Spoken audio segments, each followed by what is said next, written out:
que tudo bem, você precisa adequar um pouco o ambiente para uma criança atípica, mas você também não pode isolar ela, né? Você tem que, na medida do possível, botar ela em contato com a realidade típica. Seria isso? Isso, seria isso. Por exemplo, é o que a gente fala. Por exemplo, eu vou deixar meu filho para ir mais tarde para a escola, por exemplo.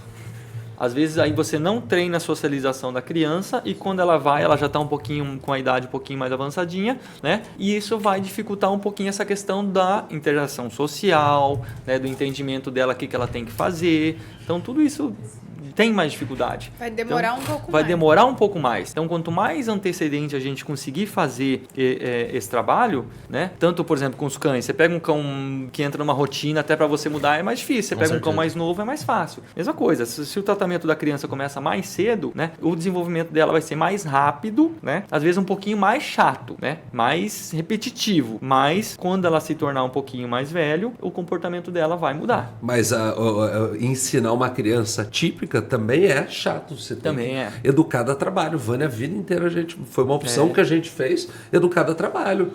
Você vai 1000 vezes. Tem coisas que eu falo pro Lucas tem 14 anos. Tem coisas que eu falo para ele até hoje. Mas aí o que você falou, distante da gente, eles são diferentes. Aquilo que ele não faz na minha presença, na minha ausência, é a regra para ele. Às vezes é o excesso. Na verdade, antigamente a gente tinha o carrinho, não tinha TV, não tinha celular, não tinha bola. Nada. Não tinha bola. Então, a TV tinha a sessão da tarde, que era aquele horário que você tinha que estar na frente da TV para assistir. Perdeu. Cedo para assistir. É aquele filme lá que ficava nas ilhas, lá.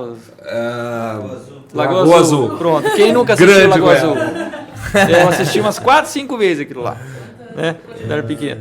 Então, por quê? Porque a quantidade de estímulos agora é bem maior que antigamente, né? Então, por isso essa questão também do mudança de comportamento. Antigamente a gente não tinha tanto estímulos assim, então a gente não pensava muito diferente, pensava naquela caixinha e pronto, acabou. Não tinha opções, né? Não tinha muitas opções. Agora tem muitas opções, só que a maioria dessas opções são mais prejudiciais do que benéficas. Por exemplo, alimentação. Hoje, quantos produtos industrializados a gente não tem? E quanto a gente olha, principalmente essa questão alimentar também, afeta muito a questão do autismo, né? Questão até comportamentais, principalmente a questão da glicose, do doce, né? Do açúcar. O açúcar muda todos, não, a maioria sim. Questão comportamental da criança, atitudes, ansiedade, nervosismo, falta de atenção, irritabilidade, né? Com isso. Então, a gente mudou muito o comportamento como sociedade em si, né? De pensamento que a gente tinha do passado, do pensamento que a gente tem agora para o nosso futuro. Então, mudou muito. E aí, se a gente não se adaptar a esse novo pensamento e cuidar com esse excesso de estímulos que a gente está dando de coisas ruins para a criança, que aí entra má alimentação e